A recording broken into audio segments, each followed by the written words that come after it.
Você é responsável? Nessa palestra com Maíse Braga, você terá exemplos passados por ela, sempre baseados em casos reais da vida cotidiana, sobre como ser mais responsável. Sou Maíse e desde já agradeço a honra de estar aqui falando para vocês. Toda vez que nos reunimos, que paramos para comentar alguma coisa que doutrina espírita nos traga, somos felizes. Porque vamos rever mais uma vez qual deve ser a nossa atitude, qual deve ser a beleza da nossa vida em tempos tão difíceis como esses que atravessamos. Cada um de vocês com certeza poderia enumerar alguma dor, alguma batalha, alguma dificuldade ou muitas. Mas o que nos une a todos é a tranquilidade que devemos ter em nosso coração para relembrar o que teremos prometido na verdadeira existência antes de vir à Terra. De que seríamos fiéis e que grande seria a nossa responsabilidade. Por isso, ao me ser colocado que eu poderia sugerir o tema, eu pensei em falar sobre responsabilidade. As obras psicografadas por André Luiz, através de Chico Xavier, desde 1944, nos trazem em todos os seus volumes exatamente isso. O quanto somos responsáveis por aquilo que fazemos da nossa vida e aquilo que plasmamos na vida alheia. Porque o coração dos outros também vai falar de nós quando nós não estivermos mais aqui. Agora parece uma bobagem, mas nunca é. Porque as pessoas vão se lembrar de nós da forma como nós tivermos lidado com elas, principalmente no grande instante de ajudá-las e, consequentemente, de nos ajudar também. No livro Entre a Terra e o Céu, vamos conhecer a história de um enfermeiro chamado Mário, que tinha sido apaixonado por uma jovem que o trocou por outra pessoa. Um homem mais velho com quem ela se consorciou. Um homem viúvo que tinha um menino de 8 anos e uma filha mais velha. Por circunstâncias que você que já leu sabe, ou que você que vai ler vai descobrir, ele nunca perdoou essa moça por ter sido trocado por aquele homem mais experiente. Ele colocava na jovem todo o seu inário de amor. Entretanto, ficou sozinho e dedica-se então à sua profissão, à enfermagem. Era um rapaz correto, um rapaz digno, cioso, preocupado em observar a sua profissão, que era ajudar as pessoas doentes da melhor maneira possível. Mas a vida se encarrega de fazê-lo reencontrar a ex-noiva, exatamente no momento em que ela estava totalmente fragilizada por ter perdido o filho que ela tinha tido há pouco tempo por causa de uma infecção de garganta, o croup, como se chamava naquela época. E aí o Mário se vê na seguinte situação: ser responsável na sua profissão e tentar ajudar a criança de todas as maneiras, vencendo a ojeriza, a raiva que ele ainda trazia pela ex-noiva, ou apressar como vingança a morte do pequenino, dando-lhe, ministrando-lhe um remédio na dosagem errada. Mas o que nós vamos ver nos capítulos em que ele se debate nessa situação é que, embora acabasse, mais tarde veremos, vencendo a sua condição de enfermeiro, que deveria preservar a vida, ele lançava inadvertidamente sobre a ex-noiva, chorosa por ver o filho partir, e sobre a própria criança, o desejo de não ajudar a criança. E André Luiz, impressionado, André Luiz tinha sido médico na Terra, vê sair das mãos de Mário uma energia escura que só não atingia o pequeno porque o mentor presente impedia que a criança fosse envolvida por aquelas energias que nasciam do desejo de vingança e da profunda mágoa que Mário tinha. Venceu, inicialmente, a responsabilidade que ele tinha como profissional da saúde. Entre tantas histórias dos livros psicografados por André Luiz, essa é muito sintomática, porque quantas vezes nós nos debatemos entre aquilo que nós, com a nossa imprevidência, com a nossa invigilância, com a nossa falta de responsabilidade, gostaríamos de fazer, em detrimento do equilíbrio e da observância da nossa consciência tranquila e aquilo que nós realmente fazemos. Todos os livros psicografados por André falam, resumidamente, da enorme responsabilidade de quem vem à Terra, daquilo que nós prometemos antes de vir à Terra.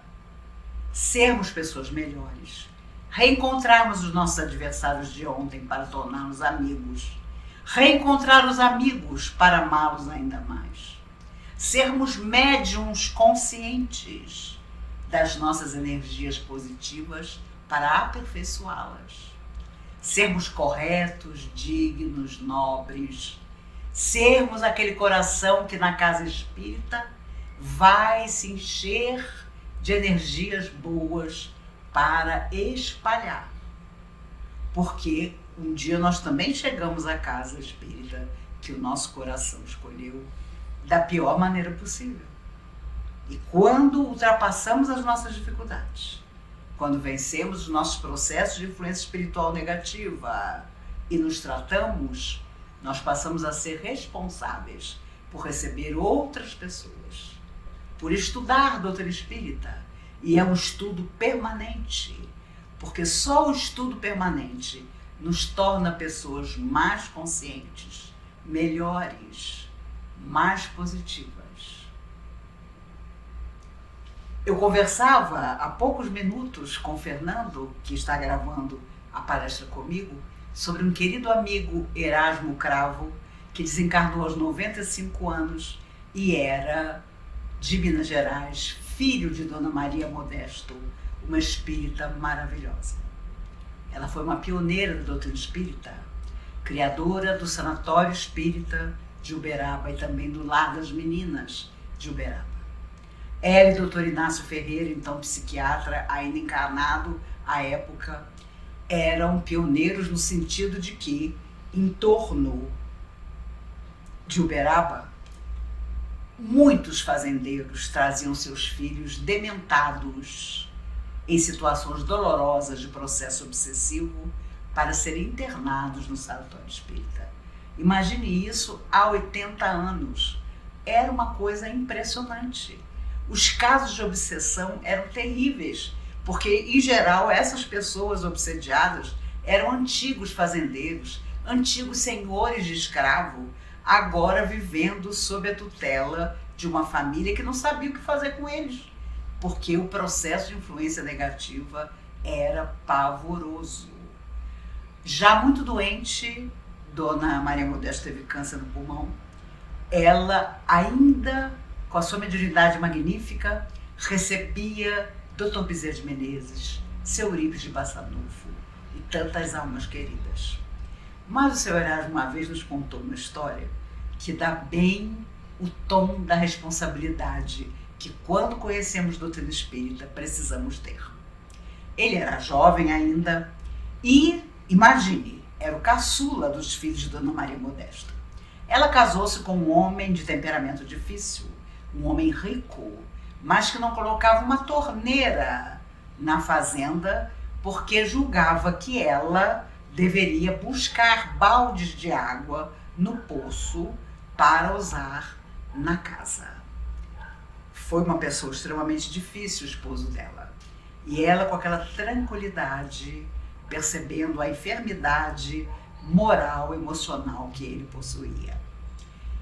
Bom, o seu Erasmo, naquele dia, em Uberaba, tem até hoje uma feira de gado enorme, que reúne gente do Brasil inteiro e até do exterior.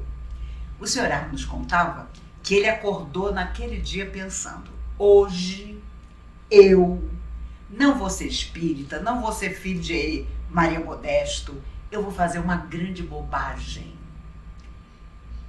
Sua alma sentia que ele precisava fazer uma bobagem. Ele ia sair da sua responsabilidade. Ele ia para uma farra, ele ia inventar alguma tolice e se arrumou. Ainda muito jovem, disse à mãe: minha mãe, eu vou até a feira de gado. Eu vou andar lá pelo meio da cidade, encontrar alguns amigos, todos muito responsáveis, e volto mais tarde. Dona Maria Modesto, confiando na educação que deram aos filhos, disse: vá, meu filho, vá com Deus. Ele sai. Quando ele saiu, deu a ele um sentido de liberdade. Ah, ela nem sabe, mas eu vou passar a noite fora, eu vou aprontar. Mesmo assim, como a família é extremamente conhecida, ele resolve dar uma volta na feira de gado para ser visto, para que depois, quando a mãe procurasse por ele preocupada, alguém pudesse dizer: não, eu vi o Erasmo. Erasmo estava aqui andando no meio dos expositores. Lá foi seu Erasmo, já bolando, pensando que coisa irresponsável ele ia fazer. Tinha que ser uma coisa que entrasse para a história, porque ele sempre tinha sido um rapaz obediente e correto. Para sua surpresa, no meio da exposição, ele encontra Chico Xavier. Erasmo, meu filho, mas foi Dr. Bezerra de Menezes que me fez encontrar você. Você acredita que não sei o que me aconteceu? Eu preciso ir até a casa da sua mãe e não consigo lembrar do endereço. Você tem algum compromisso, meu filho? E o Sr. Erasmo, querendo manter a fleuma, disse: ah, Chico, hoje eu não volto para casa tão cedo. Ah, mas antes você podia me pegar pelo braço e me levar até a sua casa, porque eu preciso muito conversar com sua mãe. Me faça essa gentileza. O Sr. Erasmo, sem opção, tomou o braço do Chico, atravessa a cidade até a fazenda onde morava. E no caminho o Chico vai falando das coisas lindas da vida, de como era bom fazer o bem. Claro, era Chico Xavier. Quando eles entraram na casa, Dona Maria Modesto, surpresa: mas Erasmo, você não ia voltar tarde? Não, é que encontrei o Chico e ele não estava lembrando onde era que nós morávamos. Ah, então aproveita, meu filho, me ajuda a passar um café, me ajuda a fazer um bolo para servir aqui para o nosso Chico. Resumindo, conversa vai, conversa vem, bolo vai, café vem. Seu Erasmo não saiu mais de casa naquele dia. E a ideia de fazer uma grande bobagem, de ser irresponsável, desapareceu da sua mente. E ele então brincava conosco. Éramos muito jovens e ele contava essa história e dizia: olha, ninguém fique pensando que é fácil virar irresponsável, porque eu tentei, mas me botaram Chico Xavier na frente. E ainda me dizendo: foi Dr. Bezerra de Menezes que me fez encontrar você. E eu não tive saída a não ser continuar a ser responsável. Quem dera que nas nossas horas de loucura nós pudéssemos encontrar um Chico Xavier a nos falar coisas maravilhosas e a nos apontar os caminhos do bem real. Porque quando estamos fora da matéria, nós imploramos em lágrimas copiosas, como dizem os amigos espirituais, tudo aquilo que nós precisamos ter na Terra. Fazemos questão de nos privar de compreensão, de amores, de facilidades, porque o que nós mais queremos é ser responsáveis. É estruturar nossa alma eterna de forma a estarmos sempre de acordo com aquilo que afirmamos acreditar. Houve época, meus avós eram espíritas desde a década de 30 do século passado, em que a polícia fechava as casas espíritas com madeira e prego na porta, e que os médiums que psicografavam, Dr. Dias da Cruz, Dr. Bezerra de Menezes, tinham que dar depoimento na delegacia. E, ironicamente, os delegados perguntavam: mas quem é esse Dias da Cruz aqui? Já morreu? E como é que o senhor está recebendo uma carta dele?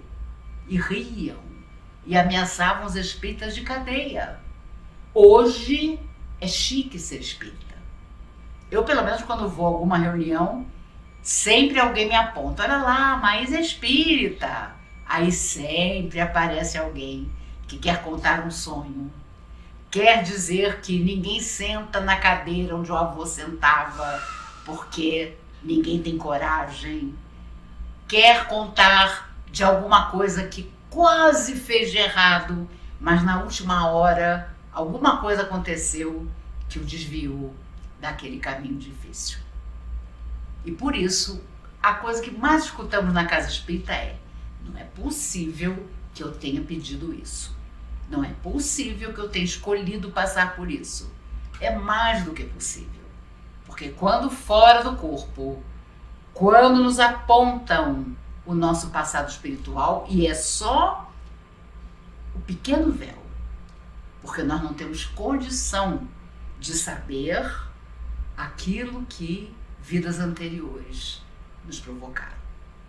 Nós imploramos todos os impedimentos para finalmente acordar em nossa alma a responsabilidade que nada faz cessar. E a coisa mais difícil, André Luiz aprendeu porque os mentores lhe contaram. A coisa mais difícil é você ser fiel a você mesmo e àquilo que você veio fazer na Terra. Aí nós descobrimos que nós não estamos tão adiantados no nosso processo evolutivo. Ao contrário, só ontem a noção do que é belo e verdadeiro é que chegou ao nosso coração. Há muito a realizar, há muito a renunciar. Nós precisamos ter discernimento para não cair em ciladas difíceis, para não nos deixar enganar por pessoas que vão dizer que nós estamos perdendo nosso tempo simplesmente cumprindo o nosso dever. Conheci milhares de pessoas nesses 50 anos em que estou no Doutrina Espírita fazendo palestra. Muitas com mediunidade magnífica, mas que ao longo do tempo se esqueceram que, às vezes, no último instante, surge a surpresa desagradável e você se afasta das tarefas importantes que você teria. Não porque você vai ser importante, mas porque vai ser importante para você realmente a sua modificação. Quantas vezes desanimamos? Quantas vezes ameaçamos desistir? E não podemos fazer isso, porque ainda estamos envolvidos em todo um processo de conhecer a nós mesmos. Isso não é novo. Sócrates disse: homem, conhece-te a ti mesmo. E ele, iluminado, sabia muito bem que quando nos conhecemos, nós sabemos até onde vamos, sabemos quais são nossas fraquezas, como é que as forças negativas podem de alguma forma nos atingir, como se fosse um vento e nós uma bananeira frágil que vamos de um lado para outro. Quantas pessoas conheci que recebiam orientação espiritual de que tinham tarefas importantes para a frente e por qualquer motivo se afastaram do trabalho do bem para nunca mais voltar. Na Comunhão Espírita de Brasília, houve uma médium, Dona Irene Carvalho, esposa de seu Mário, nosso presidente, que tinha uma mediunidade impressionante. Ela havia passado, presente, futuro. Morreu muito idosa também, aos 95 anos. Ela recebia pedidos de orientação. E eu me lembrei muito dela, lendo Nos Domínios da Mediunidade. Porque lá está uma médium, claro, muito antes de que Dona Irene tivesse essa tarefa, também psicografando receituário e mensagens de conforto às pessoas que procuravam por ela. Com Dona Irene era assim.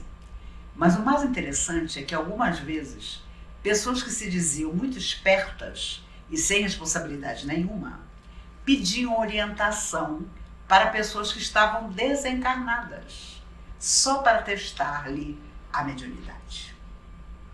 E foi muito interessante porque um dia eu estava trabalhando junto com ela e ela pega um papel no meio de uma pilha, especificamente lê em voz alta o nome do rapaz e diz para mim: Maíse, Dr. Bezerra de Menezes está dizendo aqui que este moço a quem esta pessoa está pedindo uma orientação já está do outro lado da vida há 3 anos.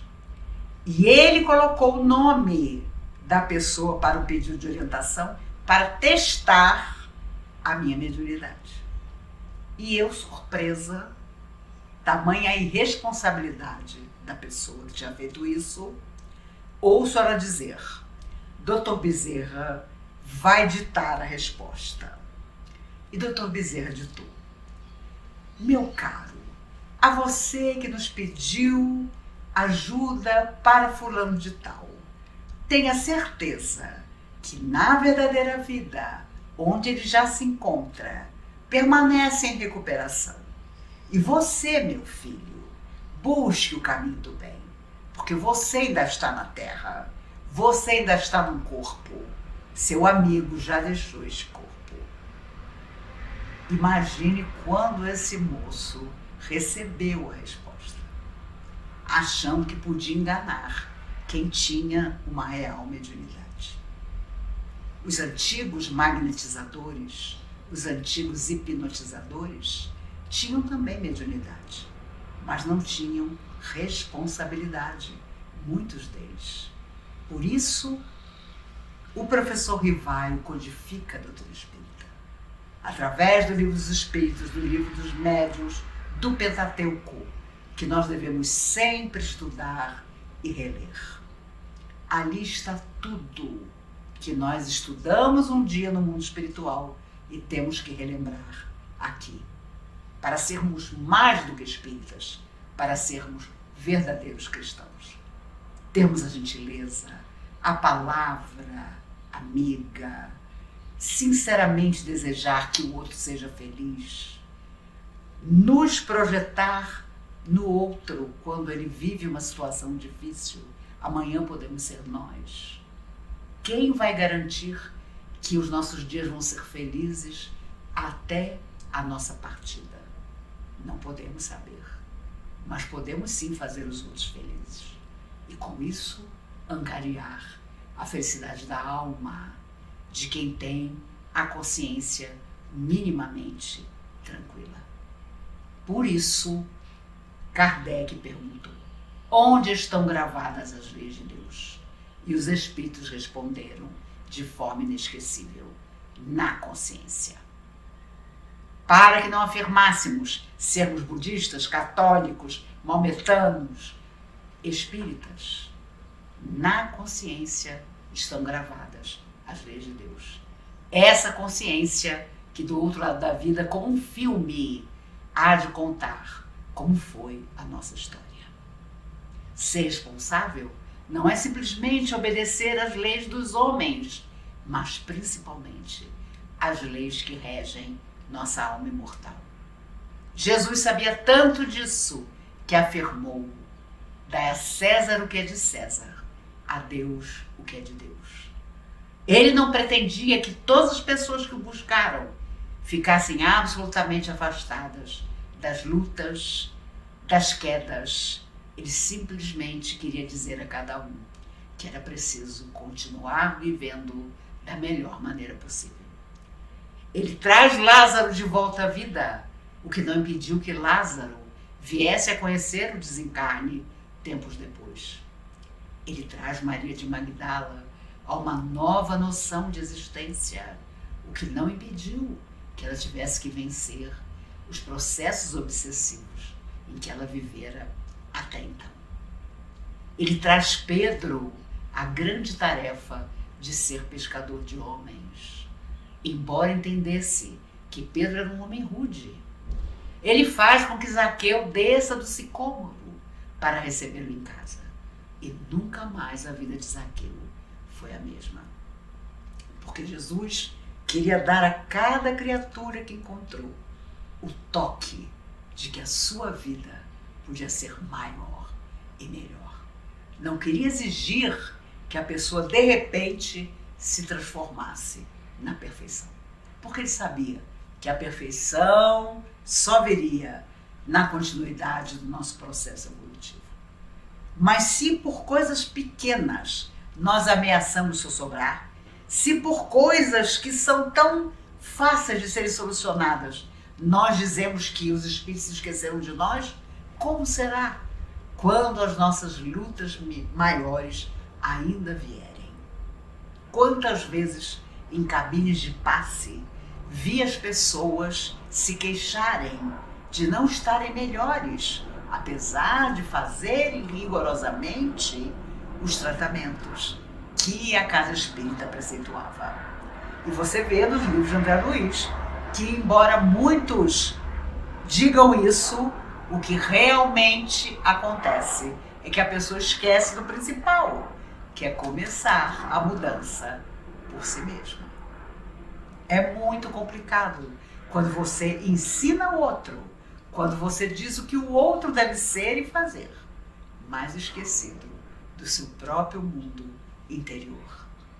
Ter responsabilidade é se colocar ao lado, junto da pessoa que atravessa uma crise, porque você já terá vivido crises e ainda viverá outras. Mas a maneira como vivemos as nossas horas difíceis é muito diferente quando sabemos que somos imortais, que voltaremos da morte quantas vezes forem necessárias, mas da vida nós jamais sairemos. Por isso, aqueles que estão fora da matéria fazem questão de voltar a ela em novas experiências, como nós encarnados fizemos tantas vezes, e por isso, através de mensagens, através dos livros psicografados, eles nos vêm dizer que importa continuar caminhando. Porque, é claro, vão nos perguntar, os nossos mentores, aqueles que colaboraram conosco no processo das escolhas que nós fizemos e que hoje estão conosco, vão nos perguntar com certeza o que nós fizemos de tudo com que a vida nos beneficiou. Hoje parece tão longe esse dia, tão improvável, mas todos viveremos esse momento em que vamos nos explicar, com tranquilidade ou não, de tudo aquilo que nós tivemos responsabilidade de levar até o fim e daquilo que vai doer em nós, porque absolutamente não só não fomos responsáveis, como ainda desencorajamos os outros a ser. Quando perguntava ao Chico Xavier se ele tinha medo de alguma coisa, ele dizia: eu tenho pavor. E as pessoas: de que, Chico? Da fera que ainda mora dentro de mim. Como é possível imaginar Chico Xavier com essa ideia? Mas com certeza ele falava isso, que era para as pessoas também perceberem que havia em nós determinadas atitudes que precisávamos sempre dominar e vencer. Na rua do Chico morava um gato que todo mundo detestava. O gato era tão metido que corria atrás dos cachorros, os cachorros tinham medo dele. Um dia, o Chico estava em casa, alguém correu e contou: Chico, vai lá no seu jardim, porque alguém deu veneno para aquele gato horroroso e ele está morrendo. O Chico correu até o jardim e encontrou o gato nas últimas. Alguém mal-humorado tinha dado mesmo veneno para o gato. E o Chico olhou, o gato estertorando. Ele começou a conversar com o gato. Bom, eu posso pedir às forças do bem para te ajudar, mas você vai ter que fazer um acordo comigo. Alguém te envenenou porque você é muito desagradável.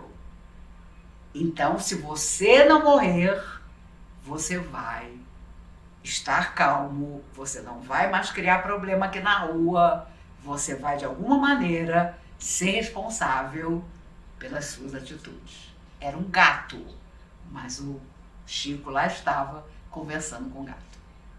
Ele pegou o gato pela pata, virou o gato do avesso, passou a mão na barriga do gato. O gato colocou para fora tudo que haviam colocado na comida. Era veneno puro.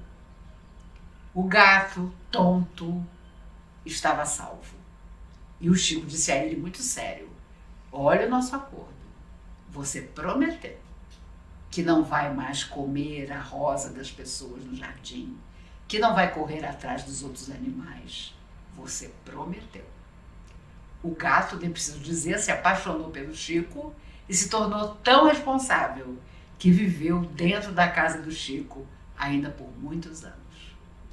Porque, de uma forma que nós não podemos imaginar, ficou completamente imantado pela responsabilidade que o Chico disse a ele que ele precisava ter. E era um gato. Imagine nós, quando convocados às tarefas que ainda vamos encontrar. É claro que às vezes temos aquele amigo que nos conta sempre a mesma história. É claro que temos às vezes aquele familiar incompreensivo. É claro que temos às vezes um filho impermeável aos nossos bons conselhos. Temos 1000 situações para solucionar.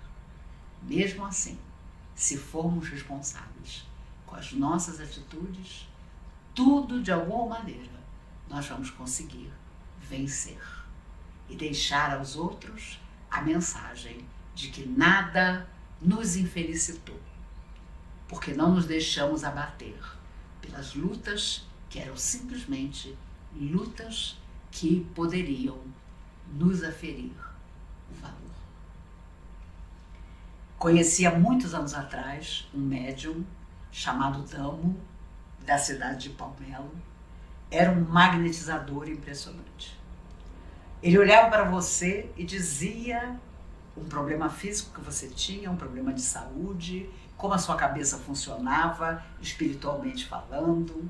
Quando a comunhão era muito pequenininha e ainda não havia orientadores, ele vinha de vez em quando, passava o final de semana na comunhão e, é claro, as pessoas sabiam que ele estava, pegavam uma ficha para conversar com ele.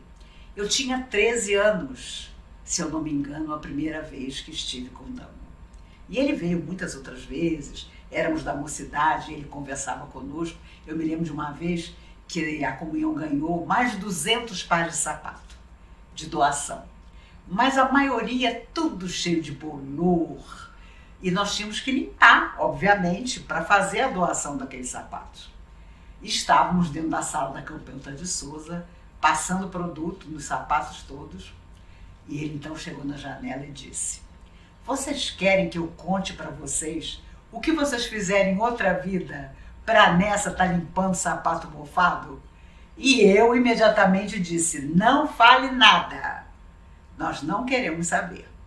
Nós vamos limpar os sapatos todos, vamos doar, mas nós não queremos saber o que foi que nós fizemos em outra vida. Ele era um homem impressionante.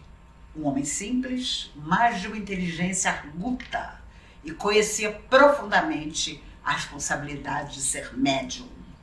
Tanto que, certa feita, dando orientação à esposa e à filha de um fazendeiro, esse fazendeiro era um homem cruel, que usava até o chicote na esposa e na filha.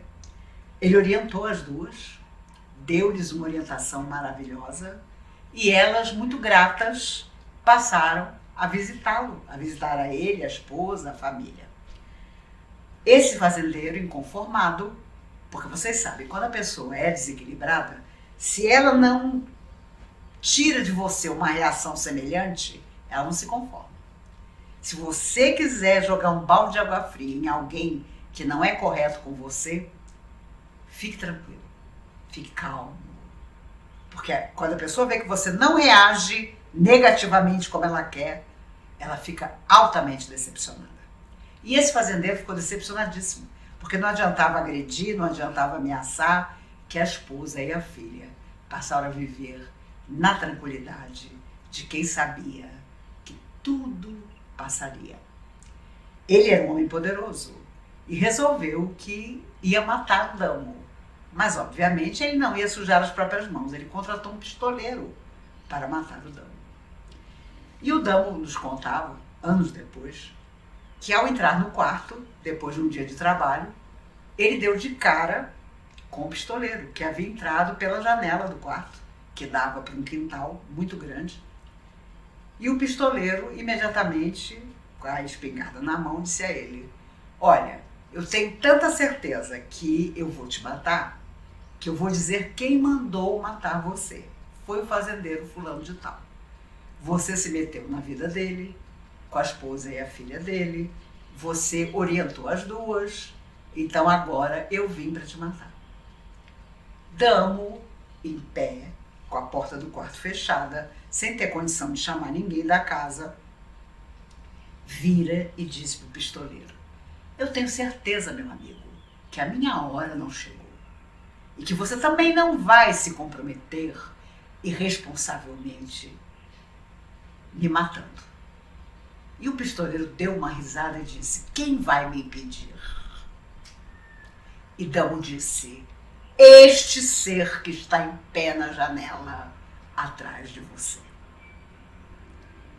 O pistoleiro só escuta o barulho. Era uma cobra cascavel enorme, em pé na janela. E Damo disse: no quintal tenho muitos amigos e eu chamei a minha amiga para me defender. É o tempo de você tentar atirar em mim e ela vai matar você.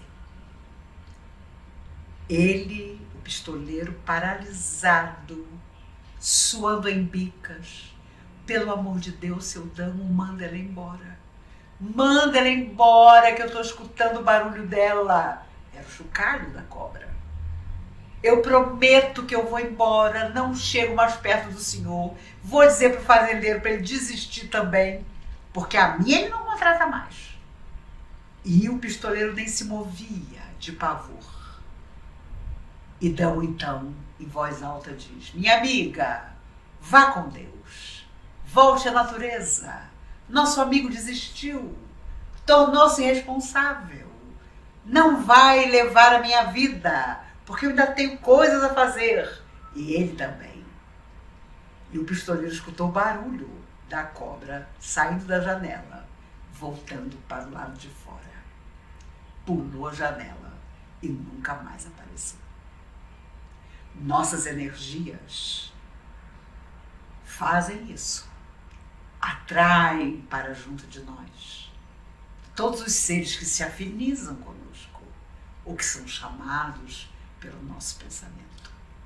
Felizes de nós se a nossa atitude reta nos trouxer aqueles que são retos e nobres também, e juntos pudermos, responsáveis sempre, fazer a felicidade de muita gente, sendo mais do que espíritas, verdadeiros cristãos. Infelizes de nós, se ao contrário, nós alimentarmos situações dolorosas, difíceis, se nós fingirmos os nossos sentimentos e se aproximarem de nós, encarnados menos dignos e desencarnados que, se utilizando daquilo que guardamos escondido, tentarem nos levar a caminhos que não são os caminhos do amor e da luz. Jesus sabia tanto disso que afirmou: a cada um segundo suas obras. Ele sabia muito bem que atrairíamos seres semelhantes.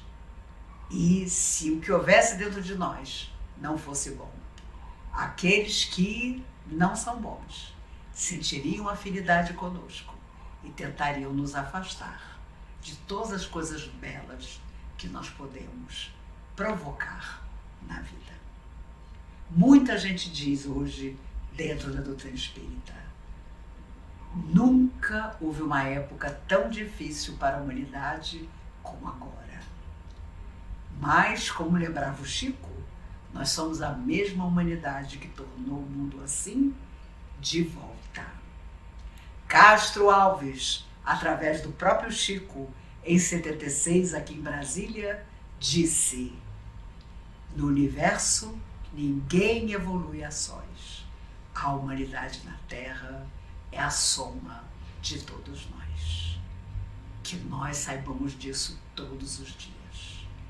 Que nunca nos recusemos àquilo que Jesus dizia: se te pedirem a capa, dá também o manto.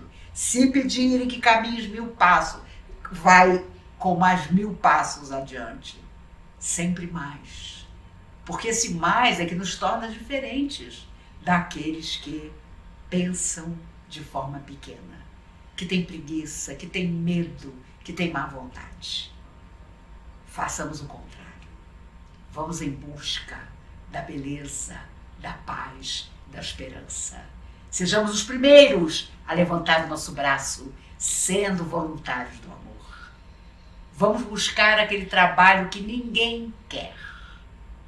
Dr. Bezerra de Menezes, depois que Irmã Dulce desencarnou, contou que ela, ao chegar no mundo espiritual, disse: eu queria que o Senhor me arranjasse trabalho, porque a minha vida na Terra foi trabalho. Embora freira na Terra, ela não se deixou levar por nenhuma surpresa de que a vida continuava, além da morte física. E Dr. Bezerra disse a ela: mas quem sou eu, irmã, para lhe oferecer trabalho? Escolha o que a senhora quiser. E ela respondeu: eu quero um trabalho que ninguém queira. E foi trabalhar com as almas suicidas. Eu desejo a todos nós que em muitos momentos da nossa vida nós busquemos o trabalho que ninguém quer, com um sorriso nos lábios e com muita verdade nos nossos corações. Que haja outros momentos em que nos encontremos e um dia felizes, na vida mais alta, possamos lembrar que o mundo ficou um pouquinho melhor, porque com todo o nosso esforço e a nossa responsabilidade, nós vivemos no mundo o quanto podíamos para fazer todo o bem ao nosso alcance. Que Jesus, o amigo inesquecível, nos guarde hoje e sempre. Muito obrigada a vocês pela oportunidade do trabalho, pelo carinho, e que nos encontremos presencialmente para falar felizes de tudo aquilo que a vida ainda nos trará. Tenho certeza que a existência caminhando à frente nos possibilitará esses encontros. Que Deus nos guarde hoje e sempre.